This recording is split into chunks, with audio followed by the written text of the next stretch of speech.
তুমি কোথায় যাচ্ছ? কোথায় যাচ্ছ তুমি? এই যে ছুরি ঝুড়ি এগুলো নিয়ে কোথায় যাচ্ছ? আমি তারপর আমি কচু শাক তুলবে আমাদের জমির থেকে? হুম আচ্ছা চলো, তুমি আমাকে একটু ক্যামেরা ধরে দেবে? হ্যাঁ পারবে তো? হুম আচ্ছা নাও।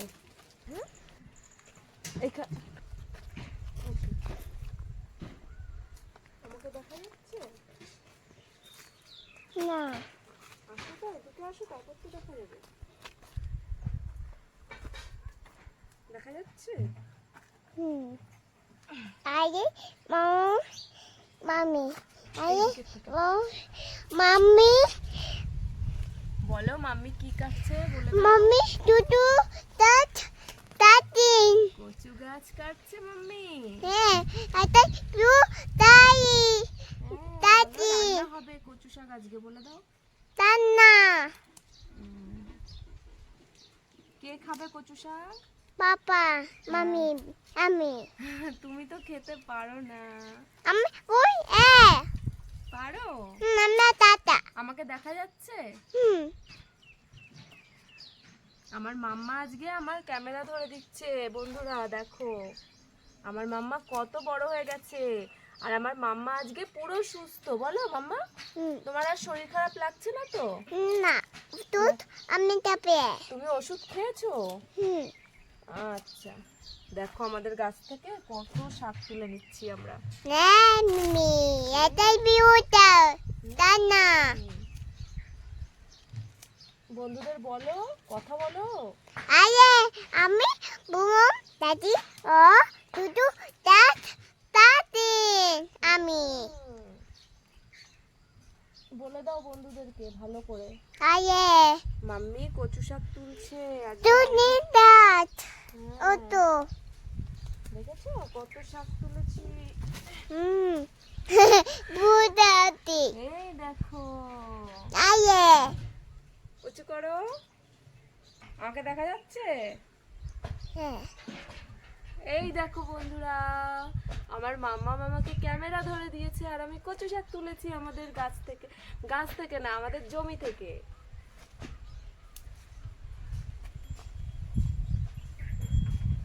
হ্যাঁ, বন্ধ করে দাও এবার। আমি তো তো তো তো এই যে আমাদের কচু শাক, মামা চুলকাবে, তুমি ধরো না, তুমি ধরো না, বুঝলে? কচু শাকে চুলকাবে। তো বন্ধুরা এই যে দেখো, কচু শাক তুলে নিয়ে এসেছি। তো চলো, সকলকে জানাই গুড মর্নিং। মহারাষ্ট্রের ছোট্ট একটি গ্রাম থেকে আমি বিউটি তোমাদের আরও একবার ওয়েলকাম, আর সাথে অনেকটা ভালোবাসা। কেমন আছো তোমরা সবাই? আশা করছি যে যেখানে আছো খুব ভালো আছো। আর আমরাও মোটামুটি ভালো আছি, কারণ আমার মেয়েটার শরীরটা খারাপ, তো তার জন্য একটু লেট হয়ে গেল ভিডিওটা করতে। এখন সময় কটা বাজে একটু দেখে বলতে হবে আমার। এখন বাজে 8:50।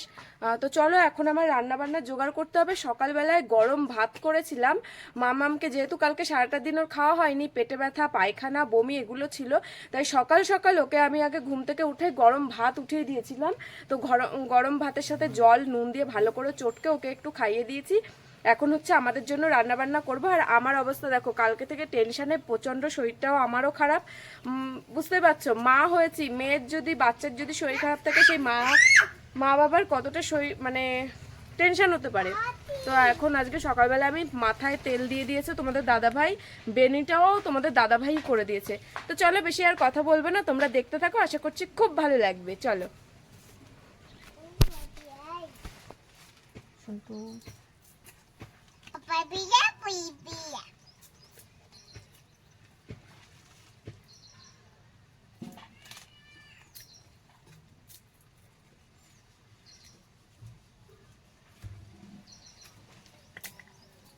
শুনতো, ওই থালাটা নিয়ে ওই থালায় রসুন রাখ। তো তাই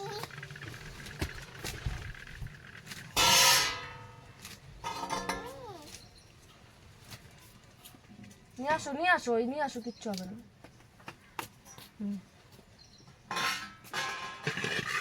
না, বসো বসো বসো। এই যে দেখো বন্ধুরা, আমার মাম্মা মামাকে হেল্প করে দিচ্ছে। ও এখন রসুন ছাড়িয়ে দেবে আমাকে। কত কোথায় যাচ্ছ?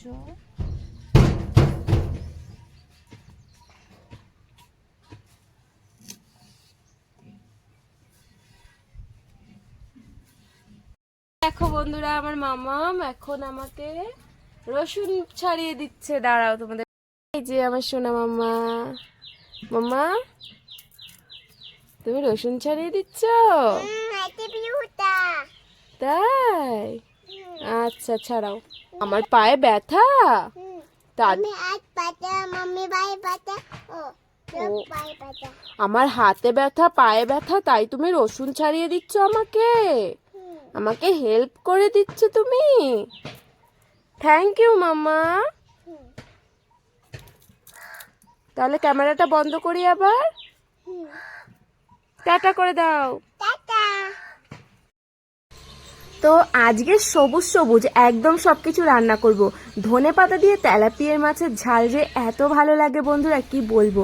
আর পেস্টটা করার পর দেখো কি সুন্দর কালারটা এসছে, যেন এক্ষুনি খেতে ইচ্ছা করছে। মানে গরম ভাতের সাথে তো খেতে দারুণ লাগে, দুর্দান্ত লাগে, আমার তো খুব ভাল লাগে। তো দেখো এই যে, আর যারা এখনো গরম ভাতের সাথে এরকম ধনেপাতা বাটা খাওনি তারা একবার খেয়ে দেখবে, এত সুন্দর লাগে না কি বলবো। না, যারা ধনেপাতার গন্ধ সহ্য করতে পারে না তাদের কাছে ভালো লাগবে না, কিন্তু আমরা যেহেতু ধনেপাতা প্রেমী তো খুব সুন্দর লাগে। আর দেখো লাস্টে এই যে এইরকম একটা লুক এসেছিল, আর ঝালটা এত ভালো লেগেছিল। চলো বন্ধুরা একবার দেখিয়ে দিই কি কি রান্না করেছি আজকে।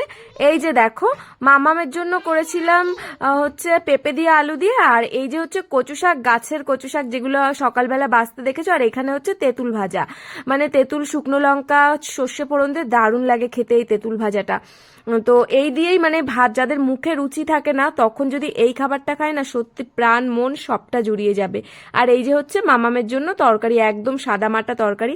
আর তারপর বিকালটা দেখো এত সুন্দর লাগছিল না, তার জন্য ভাবলাম তোমাদেরকেও একটুখানি দেখাই, কারণ রেস্ট নেবার পরে বিকাল হয়ে গেছিল আর সূর্য সবে ডুববে, তো সেই মুহূর্তে দারুণ লাগছে। তো চলো বন্ধুরা, আজকের ভিডিওটি এই পর্যন্তই। কেমন লেগেছে অবশ্যই কিন্তু একটা লাইক কমেন্ট করে জানিও। টাটা সবাইকে।